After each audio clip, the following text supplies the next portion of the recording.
Good day, everybody, and welcome to another edition of the Military and Foreign Affairs Network. I am your host, the voice of reason.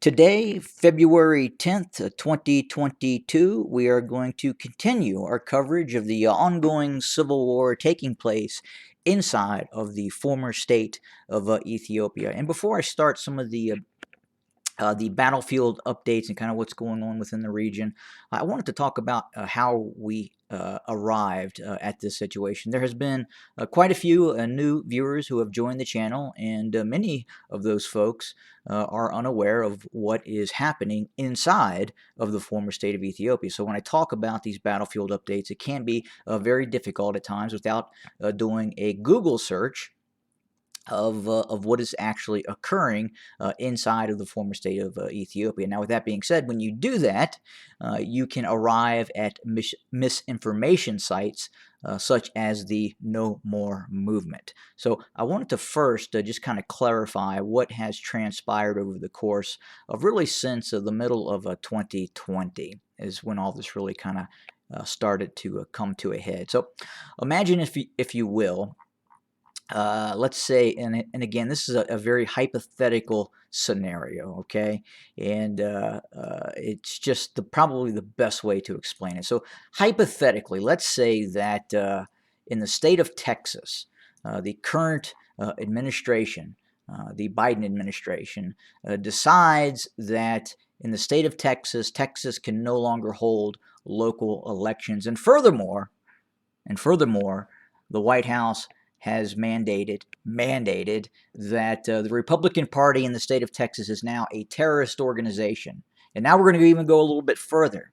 The federal government has decided to launch a law enforcement operation into the state of Texas and arrest key members of, let's say, the governor of Texas and Republican members inside of the state of Texas. But not only that, the Biden administration then basically allies themselves with the Mexican government, let's say, who is hypothetically a tyrannical government at this time. There are no elections in Mexico. And then we see a joint military operation by both Mexico and the federal government into Texas. Now, again, I know this is kind of reaching for straws a little bit, but basically, that is what occurred inside of the former state of Ethiopia in regards to the Tigray region. So again, back in 2020, the current ruler of the former state of Ethiopia, Abiy Ahmed,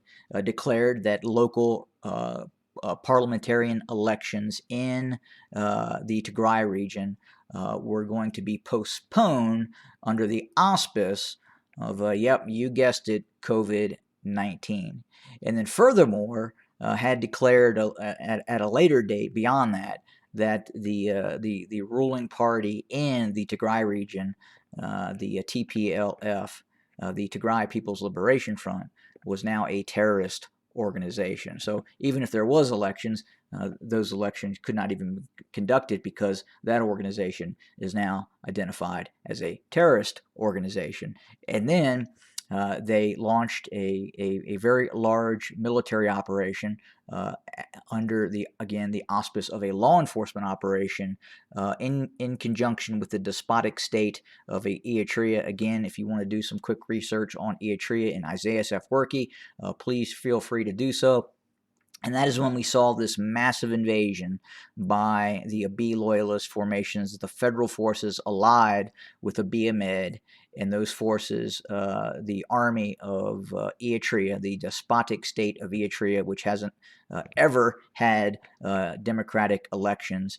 And again, these two rulers, the ruler of Eritrea, Isaias Afwerki, and the ruler of Ethiopia, have now become very, very close and launched this operation, which set off the great Ethiopian civil war, and it has spread to other regions as well.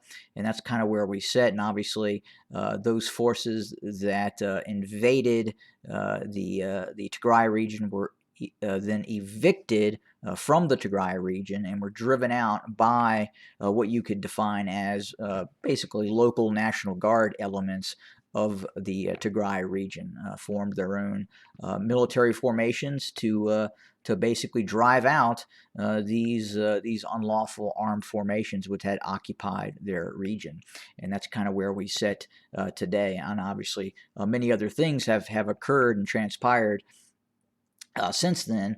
And again, you'll just have to do your own due diligence and look at the history of this conflict as we see it today. But again, right now, as we sit, the operation by the TDF into the Afar region continues. We continue to see basically now the entire border area of the Tigray region now under the full control of the Tigrayan Defense Forces.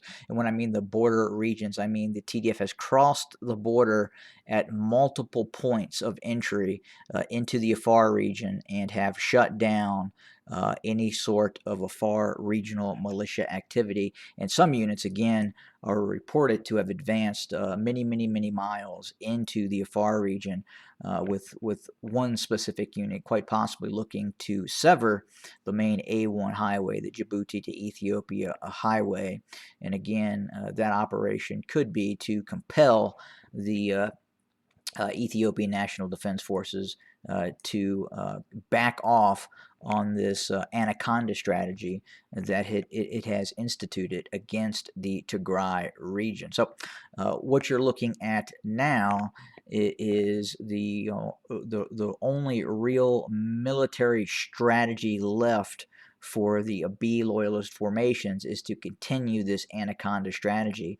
And this anaconda strategy is designed to choke off the Tigray region by not allowing any supplies, and that's medical aid, that is food aid, not just normal commerce, but any sort of life-sustaining measures that can be brought into the Tigray region are not allowed into the Tigray region. There's very few flights in terms of medical aid that are now allowed into the Tigray region by the Abiy Ahmed regime. And again, his close ties with Isaias Afwerki and that despotic regime located in Eritrea.